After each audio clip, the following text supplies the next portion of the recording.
Bismillahirrahmanirrahim. Hurmatlı cemaat, Allah Teala biz sizlerdi ijtimai, jalpı ümmet kılıp jarattı. Ümmet degeni biri-birine pikir kıla turgan, biri-birine jakşılık kaalay turgan, biri-birine jamandyk kaalabay turgan bir ümmet kılıp jarattı. Yer betindegi bardyk adamlar Peygambarımızın ümmeti olup sanaladı. Musulman dagı, musulman emes dagı. Uşurda kança adam jaşayt Allah bilet sanın. Bardygy Peygambarımızın ümmeti. Musulmanlar Peygambarımız sallallahu aleyhi ve sellem'den çakırıgın kabul algan ümmet. Alemi musulman emesler azırkıga çeyin kabul albagan ümmet bolup sanaladı. Muna ошол kabul algan ümmet musulmanlar kalgan ümmetke, musulman emeslerge alar da kabul aluusuna oşular sebep boluş gerek. Emnesi menen özünün jürüş turuşu menen, kulk münözü menen, adep ahlak menen, muamele menen İslam dininin jakşılygyn, İslam dininin bardyk elge jakşılık kaaloo dini ekenin körsetip, bildirip, sezdirip, alardın dagı İslam dininin kabul aluusuna sebep bola turgan ümmet, bul musulman ümmet. Sebebi imansız ketip tozokko düşse kimge emne payda? Bir kapır tozokko düşse musulmanga emne payda?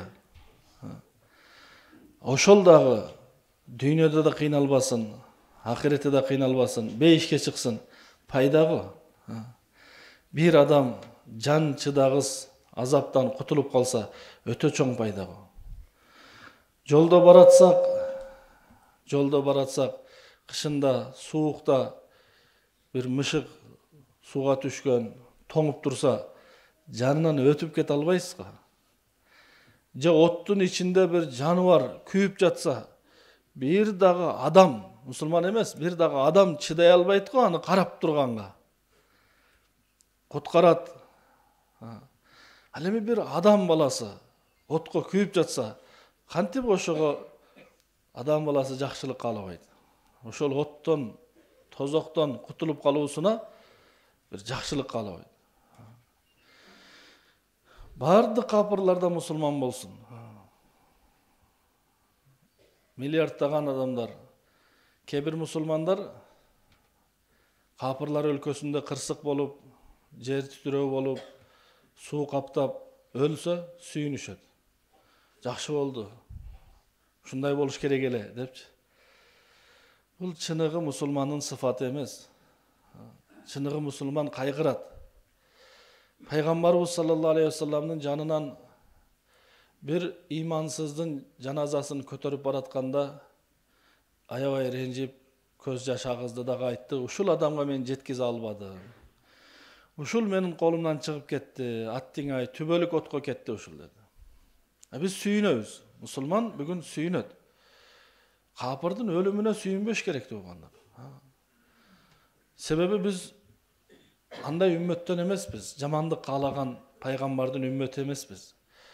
Biz jamanga da jakşılık kaalagan, duşmanga da jakşılık kaalagan, jamandyk kılganga jakşılık kılgan paygambardın ümmetibiz biz. Bizdin paygambarыбыз sallallahu aleyhi ve sellem jamandyk kılganga jakşılık kılgan, ömüründe bir jolu dagı biröөгө jaman dua kılgan emes. Ölsün, jaşabay kalsın, tozokko ketsin dep dua kılgan emes. Sebebi rahmat paygambarı bolgon, merim paygambarı bolgon. Biz oşol paygambardın ümmetibiz. Bizde dagı boluş gerek oşol sıfat. Jakşılık kaaloo. Peygamberimiz sallallahu aleyhi ve sellem aytkan, "Addallu alal hayri kefa'ilihi." Bir jakşılıkka ügüttөгөн, bir jakşılıkka sebep bolgon adamga oşol jakşılıkты jasaganın bardığının soğu bolat. Bir adamды bir jakşı jolgo kelүүsüne sebep bolup koysok, bir adamga bir jakşı nerseni körsetip, үйrөtүp koysok, namaz okuunu, orozo karmauunu, elge пайдасын тийгизүүнү, мүмкүнчүлүгү бар болсо жол салууну, дарак эгүүнү, суу чыгарууну, кыскасы кандайдыр бир жакшылыкка себеп болсок, ошол жакшылыкты жасаган адамдар канча болсо бардыгынын сообу ошол жакшылыкты негиздеген себеп болгон адамга дагы болот.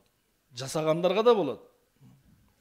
Кандай эле Аллах кечирсин, бирөө жамандыкка себеп болсо, бирөөлөргө жаман нерсени үйрөтсө, жаман жолду көрсөтсө, ошол жамандыкты канча киши жасай турган болсо, ошонун күнөөсү дагы биринчи түптөп негиздеп үйрөткөн адамга болот. Сооп иш дагы ошондой. Жакшылыкты өзү айтып жайыш керек. Жамандыкты айтпай жатып жоюш керек. Жакшы деген эмне дегени? Жалпы элге пайдалуу нерсе жакшы. Бир адамга эле пайдасы болгон нерсе жакшы болбойт. Себеби уурулук кылат, өзүнө эле пайда. Бирок элге зыян да. Кимдин малын урдаган болсо ага зыян да. Жакшылык дегени өзүнө дагы, өзгөгө дагы пайдасы тийген кыймыл аракет, сөз, амал бул жакшы деп. Намаз окуса жакшы, себеби өзүнө дагы дуа кылат, башкаларга дагы пайда. Орозо кармаса жакшы, себеби канча курсагы ачка адамдарды ойлоп берешендик кылат. Жакшы бул. Зекет берсе жакшы, зекет берген адамдын малы тазаланат, алгандардын жашоосу оңолот. Ажылыкка барса жакшы, себеби бир ажылыкка барган адамдын себебинен канча адамга дуа кылса, ошончо адамга Аллах Таала күнөөсүн кечирет. Башкаларга дагы жалпы элге пайдасы тийген иш, амал бул жакшы деп аталат. Ошондуктан жакшылыкты аткарып, жана башкаларга да ошол жакшылыкты аткарсын деген бир ниет болуш керек. Бир каалоо болуш керек. Биринчи өзүбүздүн үй бүлөбүздөн мисал. Жакшы болсун деп жакшы сөздөрдү айтыш керек. Кичинекей балдарды кичинекей кезинен жакшы сөздөр менен. Жакшы сөз дегени ошол балага олуттуу сүйлөп, маанилүү сүйлөп, сөздөрүнө, суроолоруна так жооп берип, кызыккан нерселерине так жооп берип, кичинекей кезинен аң сезимин, акыл эсин өстүрүүгө аракет жасай турган болсок, чоңоюп бир жакшы болот. Кичинекей кезинен эле уруша берип, жаман сөздөр менен айта берсек, анда жамандыкты айтып жатпайбыз, тарайт да. Ошондуктан ар бир мусулман өзү жакшы болуп, өзү жакшылыкты жасап, башкаларга дагы жакшы болуусуна, жакшылыкты жасоосуна себеп болуш керек. Дүйнөдө бир түрдүү туурабы, туура эмеспи, Аллах билет, акча иштегенин жолу бар. Бирөөдү үгүттөйт, ал дагы бирөөдү үгүттөйт, ошентип баары акчасын чогултат дагы, ортодо бир эле адам акча табат, калган баары акчасын жоготот. Бирок сооп жагынан андай эмес да. Сиз бир адамга намаз үйрөттүңүз, ал эки адамга үйрөттү. Ал эки адамдын ар бири дагы экиден адамга үйрөттү. Ал 4 киши ар бири экиден адамга үйрөттү. Барып 100 000 адам намаз окуп жатса, ошол 100 000 адамдын окуган намазынын сообу биринчи намаз үйрөткөн адамга болот, бирок 100 000 адамдын өзүнө дагы толук намаз окуган сообу болот. Алар куру калбайт.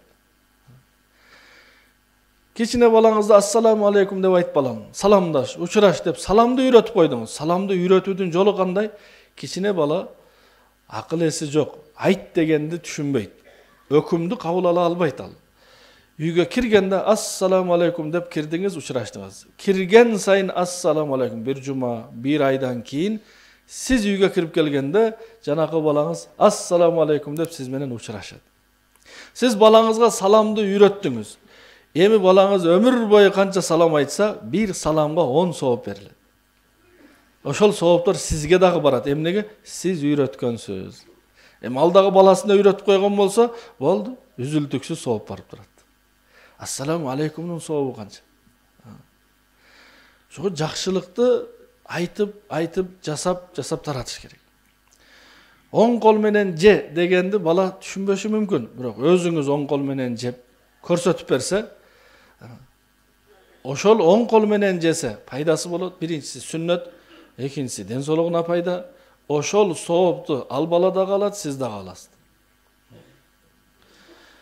Жумуш иштеген жерде бир канча адамдар бирге иштейт. Ар ким ар жерде, бирөө дыйкан, бирөө содегер, бирөө мамлекет жумушчусу, бирөө жеке ишкер, бирөө уста. Иштеген жерде адамдар бирге иштейт биз менен чогуу. Ошол адамдар дагы жакшы болсун, үй бүлөсүнө жакшы болсун деген бир ниетте жүрүшүбүз керек. Жакшы болсун, булар да намаз окусун, харам иштен тыйылсын деген бир ойдо жүргөн адамдан жакшылык тарап турат. Бул адамдын бир кызматынан да, жардамынан да элге жакшы таасирдүү пайда тиет. Ижарага машина айдагандар, таксисттер мисалы, машинесинде бирөө буюмун унутуп калса, алып барып жеткизип бергенде бир ниет, мени мактасын, рахмат айтсын, белек берсин, жакшы ниет. Бирок ушул кызматымдан ал мусулманчылыкта ушундай экен деп динге келип калсын, жакшылыкка келип калсын деген ниет кылса, ошол кылган ишинен наркы адамга ошондой таасир болот. Албетте алып барып бересиз. Бирөө телефон унутуп калган болсо алып барып бериш милдет бул, аманат бул. Бирок ниет эмне? Мага бир 2 сом акча берсин. Бул таза, адал, акыңыз бар. Алып барып бергениңизге, сиздин чынчылдыгыңызга, аманатчылдыгыңызга акысын берсе болот. Же мени мактап койсун, же телевизорго чыгайын. Бардыгы жакшы ниет. Бирок эң абзел ниет ошол адамда бир жакшы жолго келип калсын деген ниетти алып барып берсеңиз, анда ошонун таасири тиет. Демек биз кизге бирөөгө оорган адамга зияратка баратабыз. Эмне максатта зияратка барып жатабыз? Динибиздин жакшылыгы бул. Оорган адамды зиярат кылуу биздин динибиз үйрөткөн буну. Ошол максатта барайын. Ал адамда бир жакшы жолго келип калсын. Бирөөлөр оорганда ал киши дагы ошол ооргандарга бара турган адамдардан болсун. Жакшы ойдо жүргөн. Үйдөн чыкканда адам мен бүгүн менден элге пайда тийсин деп үйдөн чыкса, содегер болсун, дыйкан болсун, айырмасы жок. Кандай пайда? Бирөө машинасы бузулуп калган болсо, жасашайын, же түртүшүп жардам берейин. Бирөө бир жүк көтөрө албай атса, көтөрүшүп жардам берейин. Бирөө жол таппай атса, жол көрсөтүп коеюн. Бирөөгө бир кеңеш керек болсо, кеңеш берейин. Кыскасы менден элге пайда жетсин деген ниетте үйдөн чыккан адам Аллахтын астында эң абзел адамдардан. Себеби пайгамбарыбыз саллаллаху алейхи вассалам айткан: "Хайрун наси ман янфаун нас." Эң жакшыраак адам элге пайдасы тийген адам деген. Машина айдап жүрөбүз, машинабызга кичине суу, бир аз зым, жип, кичине бензин салып алсак эмне ниетте? Өзүмө эмес, жолдо бирөө калган болсо ошого беремин деген. Сиз күнүнө сооп алып жаткан болосуз да, бир көчөдө калганга жардам берипчи. Аллах сизди эч качан ошондой абалга калтырбайт. Себеби сиз бирөө ошондой абалда калбасын деген ойдогу адамсыз да. Азыр бир машинени токтотуп, жип барбы? Жок. Зымчы, суучу, бензинчи, кычкач барбы? Отверткачы. Я Алла, сиз ушу кандай дагы пайдасы тийбеген адам экенсиз го сиз. Элге пайдам тийсин деген адам. Сиздин ошондоюңузду көрүп, сиз бирөөгө пайдаңыз тийдиби? Ал адам дагы ниет кылат. Мен дагы ушинтип машинеме ушул буюмдарды салып жүрөйүн. Бирөөгө керек болсо берип коем.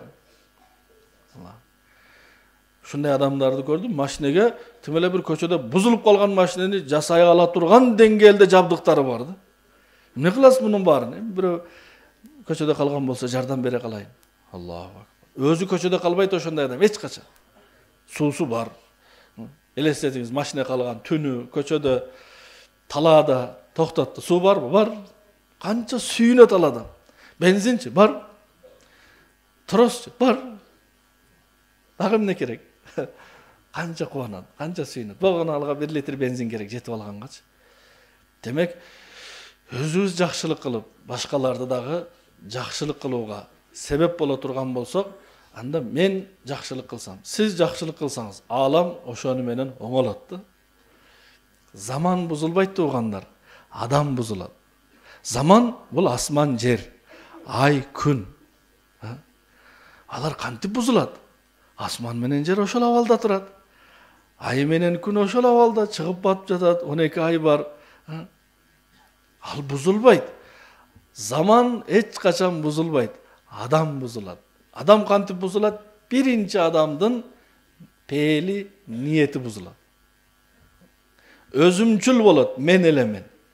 Namaz okugandağı, namaz okuvagandağı. Namaz okugan ne deydi? Hep de şu. Özüm ele beyişke kirsem boldu, kalgan meni işi yok. Niyet albatta tuğra, beyişke kireyin degen. Biroq özüm ele degen niyet tuğra emesdi. Başkalarçı. Başkalar kayka varsın. Düğüne jagынан dagы men ele tapsam boldu. Жалпыны ойлоп, бардыгына болсун деген үммөтпүз биз. Жалпы барын ойлогон, өзүмчүл үммөт эмеспиз. Муса пайгамбардын үммөтү, өзүн ойлосо болду эле. Баласы дагы, аялы дагы өзү билет, мен эле оңолсом болду деген үммөт Муса пайгамбардын үммөтү эле. Алар өзүн эле ойлош керек эле. Башка менен иши болбосун, себеп аларга пайгамбар айтат. Ал пайгамбар кетсечи, башка пайгамбар келет. Алар да ошондой эле. Biz sizler андай ümmет emesmiz. Özümçül bolboşubuz керек. Men ele debешибиz керек. Dünya жактан болсун. Мисалы дыйкан, кошунанын дыйканчылыгын ойлосо, ушуга суу жетпей атат, ушуга суу болсун, ушуга суу берели. Бири-бирибизди ойлой турган болсок, Аллах бизди ойлойт. Аллах асмандан жамгыр жаадырып берет. Ушундай жамгыр жаадырып берет, суудун дагы муктаждыгы болбой калат. Себеби биз бири-бирибизди ойлоп жатабыз. Ал эми ар бирибиз өзүбүздү сууду бул өзүнө тартат, деги түнү менен урдап өзүнө коет. Анда Аллах Таала сууну да токтотуп коет, кургакчылык да кылып коет, жок эле болуп калат. Эмне үчүн? Себеп биздин пейлибиз бузулган болот да. Анан биз отуруп алып айтабыз, заман бузулду. Заман кантип бузулду? Заман бузулган жок туган. Адам бул мени менен сизбиз. Мен ниет кылсам, менден элге пайда болсун. Сиз ниет кылсаңыз мен. Эң чоң пайда руханий пайда. Эң чоң пайда бирөөдүн акыретине жеткизген пайда. Бирөөгө бир жакшы сөздү, жакшы амалды, намазды, даратты үйрөтүп койгон эң чоң пайда. Экинчи деңгээлде дүйнөсүнө пайда жеткизүү. Кеңешиңиз менен, жардамыңыз менен, бир туура багытты көрсөтүү менен, кандай жол менен болсун, бир пайдаңыз тийген болсо, Аллах сизге эселеп көбөйтүп берет. Кайсыл адам бир мусулмандын кажетін бүтүргөнгө аракет кылса, бүтүрүп бере албайт ал. Бирок аракет кылып чуркап жүрөт да, бир документ жумушу же дагы башка бир жумушу, мен ушуну жардам берейин деп артынан чуркап жүрсө, Аллах Таала бул адамга 10 жылдык этикаф кылган соону берет. Этикаф дегени мечиттен чыкпай түнү күнү намаз окуган. Sahabalardan biri bürödün bir muhtaclığı bir cumuşu olup kalsa oturgan жеринен etikaфтан çıkıp ketken. Siz meçitte etikafka oturdunuz ele go. Men otursam 3 gün 5 gün oturarmın. Bирок мына kızmat menen 10 жылдык etikaftın soğunu alam dedim. Bürödün bir kacetin bütürügü артынан çurkap жүрсөktü. Hazır özün bütürüp al men bilbeyim. Jatta olgamızda bilbeymin desen kutulasın. Bilem desen tutulasın. Kutulup kayaka varmak gerek. Kutulup emne kılabız uşunça janды, uşunça жөндөмдү, uşunça вакытты каяка алып барабыз. Ошондуктан бекер жүргөнчө бекер иштеп бер деген макал бар. Биз Аллах ыраазылыгы үчүн бирөөгө бир пайдабыз тийсе, айылда жашайбызбы, шаарда жашайбызбы, айырмасы жок. Айлана чөйрөгө менден пайда тийсе. Кең пейилдик бул Аллах тараптан берекет жаадыра турган сыфат. Адамдарда кең пейилдик болсо, Аллах Таала асмандан берекет жаадырат. Кең пейилдик дегени баары бири-бирине жакшылык каалайт, жамандык каалабайт да, күтпөйт да. Биз өзү жамандык күтөбүз да, анан жамандык, кошунадан жамандык күтөбүз, достон жамандык күтөбүз, туугандан жамандык күтөбүз, асмандан жамандык күтөбүз, жерден жамандык күтөбүз. Болот ошол жамандык. Дыйканчылык кылып жатып жаман ой менен эгет. Ай, быйыл ушул болбой калат го деген. Жакшы дегени жакшы үмүт. Кудай буйрса болот. Содагер сода кылып жатып айтат, ушул өтпөйт го ушул товар. Жок, өтөт иншалла. Аллага таянып, кең пейил болуп иштей турган болсо, топурак сатсаңыз дагы алтындай болот да. Ажанакындай болуп, өзүмчүл болуп, алтын сатсаңыз дагы берекесиз болот. Ошондуктан туугандар, бул үммөт иштимаий үммөт. Жалпы бири-бирин ойлоп, бири-бирине ийгилик, жакшылык каалаган үммөт. Себеби биздин пайгамбарыбыз ошондой үйрөткөн, өзү жасап, айтып, көрсөтүп кеткен. Биз дагы бардыгыбыз бири-бирибизге жакшылык каалап, жакшылыкты айтып, үгүттөп, жеткизип, ошого жетелеп жакшылыкка. Себеби дос дегени ким дегени десе, жакшылык кыламын десеңиз, колдогон, жамандык кыламын десеңиз, тоскон адам дос болот. чыныгы дос ошол. Эгер кокусунан жамандык кыламын деп бир ниет кылсаңыз, сизди колдосо, жакшылык кыламын десеңиз, анан деп туруп сизге тоскоолу болсо, андай достон кичине алысыраак жүргөн жакшы. Себеби шайтандын эки түрү болот. Минал джиннати ван нас. Бири көзгө көрүнбөгөн жин шайтан, жүрөккө азгырык салат. Экинчиси көрүнүп турган эле адам шайтаны болот. Жамандыкка эле себеп. Анан бир кезде айтат, сенин айыңдан мен ушул жамандыктын баарын жасадым деп. Кыямат күнү дос бири-бирине айтат, сен айыңдан ушул мен жамандыкка бардым. Ошого биз кандай достордон бололу? Андай досторду тандаган ордуна өзүбүз ушундай достордон бололу. Жакшылыкка үгүттөгөн, жакшылык кылайын десе колдогон, досторубуз кокусунан жамандык кылайын десе тосуп турган достордон бололу. Пайгамбарыбыз саллаллаху алейхи вассалам ошондой пайгамбар эле. Досторуна дагы жакшылыкка үгүттөгөн, жамандыктан тосуп турган пайгамбар болгон. Пайгамбарыбыз саллаллаху алейхи вассалам айткан, досуңузду, бир тууганыңызды жабыркаса да жардам бериңиз, зулумдук кылса да жардам бериңиз. Сахабалар айтты, Аллахтын элчиси, жабыркаган досубузга, тууганыбызга жардам берүү түшүнүктүү, бирок зулумдук кылган досубузга, тууганыбызга кантип жардам бере алабыз дегенде, зулумдуктан токтотуп калганыңар жардам бергениңер деген. Ошондуктан биз жакшылык кылалы, жакшылыкка себеп бололу, жамандык кылбайлы, жамандык кыламын дегендерге дагы колдон келишинче сөз менен аракет кылып туруп, ошол жамандыктан кайтарууга аракет жасайлы. Аллах Таалам баарыбызды жакшылыктарга ачкыч, жамандыктарга жапкыч кылсын. Аллах Таалам баарыбызга кең пейил сыфат насип кылсын. Өзүмчүлдүктөн сактап туруп, үммөт жана жалпы инсаниятка пайдасы тие турган адамдардан кылсын. Субханакаллахумма бихамдика, нашхаду ан ла илаха илля анта, настагфирука, Аллахумма натуб.